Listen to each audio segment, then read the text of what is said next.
أعزائي المشاهدين، أهلا ومرحبا بكم من مهرجان أخبار النجوم على قناة المصدر نيوز، ومعكم الإعلامية سماح زكريا. النهارده منورنا ومشرفنا المخرج الكبير حسام الدين صلاح. أهلا وسهلا بحضرتك يا فندم. اهلا وسهلا بيك. اهلا وسهلا بيك. أنت بحضرتك عن بدايات المهرجان. انا لسه جاي انا لسه جاي المهرجان، وانتوا اول حد بيقابلني ف شيء جميل ان يبقى فيه مهرجان فني، والاجمل كمان انه يتم تكريم الفنانين.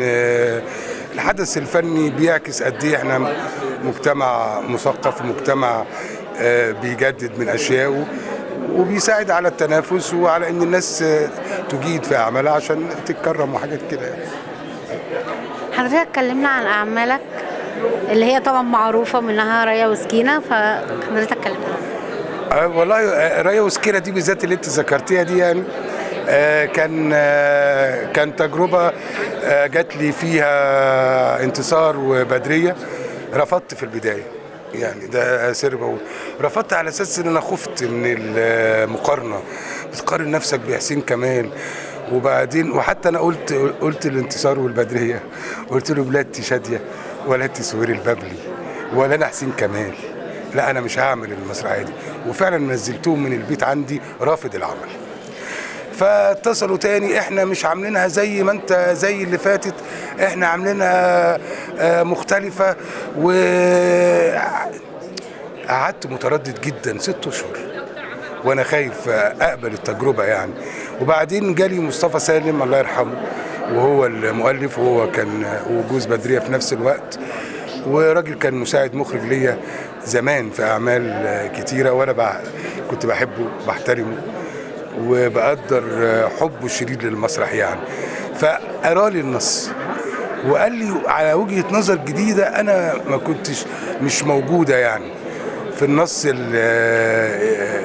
القديم او النص بتاع بهجة قمر وسمير خفاجة فقلت اعمله وانا حاطط ايدي على قلبي، واصريت على وجود حمدي الوزير في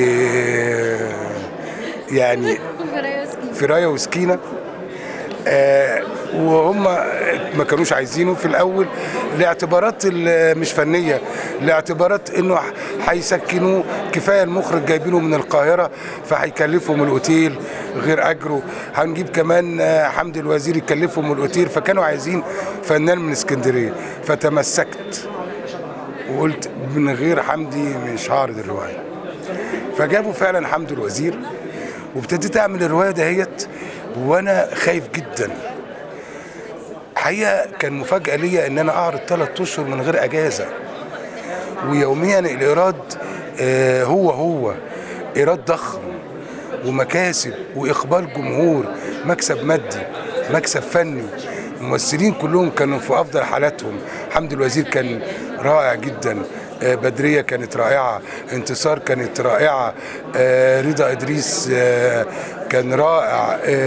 مجموعة الشباب الجداد اللي قدمتهم في العرض ده بقيت سعيد جدا وانا شايفهم اغلبهم كلهم في مسلسلات رمضان اللي فات فالناس ببقى بفرح جدا ان بحس ان عدد الذين قدمتهم للساحه مش بس محمد رمضان اول مره اقدمه، ومش بس بشرى بقدمها لاول مره، مش بس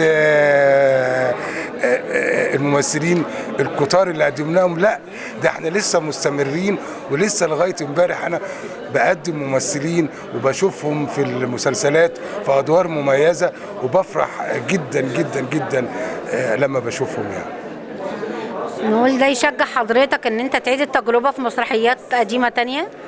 والله لو كانت بفكر جديد زي ما عمل مصطفى سالم الله يرحمه المؤلف، لو كانت الفكرة جديدة، ولو كان الموضوع مطروح بمكتوب كويس بشكل معاصر للنهارده. صحيح احنا بنكتب حاجه قديمه لحكايه قديمه في التراث، بس الجميل انك انت تحط بصمتك العصريه فيها. لو موجود ده نتشجع، وده احنا انا بقيت سعيد جدا لان حاسس ان الناس نمره واحد لما عقدوا مقارنه بين القديم والجديد هم حابين القديم وده شيء رائع وعمره ما هيتغير، لكن حبوا الجديد كمان واعتبروا ان الاثنين كويسين يعني. ايه اخر اعمال حضرتك؟ بنستعد دلوقتي لمسرحيه ألف حاجه وحاجه، عمرو عبد الجليل، مروه، حمدي الوزير، حامد مرزوق، شيري عبد الحميد اللي هي كانت ملكه جمال مصر 22،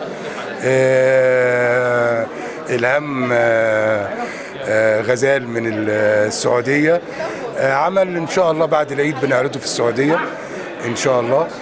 طبعا بعد ما هنعرضه الأول بعد العيد هنعرضه في مصر، وبعدين بعد إن شاء الله ننطلق في السعودية بإذن الله.